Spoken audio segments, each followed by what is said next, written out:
আসসালামু আলাইকুম। আসলে ইউনুস সাহেব আপনার তো কোনো কিছুর অভাব নাই, ঠিক না? টাকা পয়সা, খ্যাতি, সম্মান, ক্ষমতা সব কিছুই আছে, তাই না? আপনার গতকালকে যে ঘটনাটা ঘটছে ঢাকায়, ঠিক আছে? ইনকিলাব মঞ্চের উপরে যে হামলাটা হইছে, আসলে এটা কোন যুক্তিতে বলেন এই হামলাটা হইল? হুম? ওরা তো একটা সুষ্ঠু একটা দাবি নিয়ে দাঁড়াইছে। আমাদের শহীদ ওসমান হাদি ভাই মারা গেছে, তার বিচার হয় নাই, সেজন্য তার বিচারের দাবিতে না। তো সেখানে সেই সাবেক আওয়ামী লীগ ফেসিস্টের রূপে যে হামলা হইলো, আমার ভাইদের উপরে যে হামলা করা হইলো, তো সেখানে এই হামলাটা কিভাবে হইলো? মানে আপনাদের কাছ থেকে কোনো ধরনের আহ, আপনাদের আদেশ ছাড়া তো আসলে এই হামলাটা হয় নাই, তাই না? তাহলে এদের বিচার কে করবে? শুধু পোশাকের পরিবর্তন হইলে কি হবে?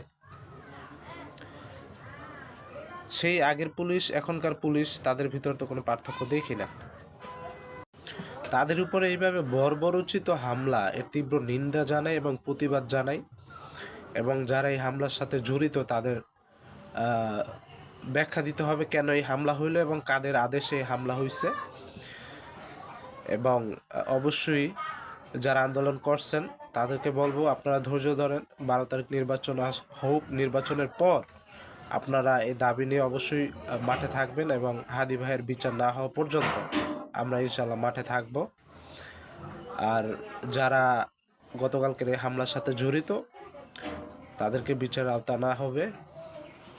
আসলে এইভাবে হামলা এটা কোনোভাবে আশা করা যায় না। অনেক ভাইদেরকে বেধড়ক পিটানো হয়েছে, বিশেষ করে মহিউদ্দিন রনি ভাই সহ ওখানে অনেক আপনার তরুণ নেতাকর্মী উপস্থিত ছিল, তাদেরকে যেভাবে পিটানো হয়েছে আসলে এটা কোনোভাবেই মানা যায় না। খুব দুঃখ প্রকাশ করছে এটা নিয়ে, এবং সমবেদনা জানাচ্ছি আপনাদের সকলকেই।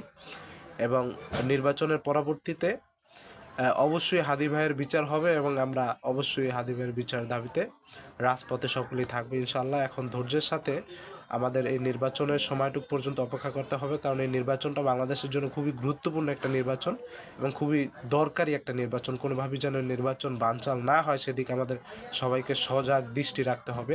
সকলকে ধন্যবাদ।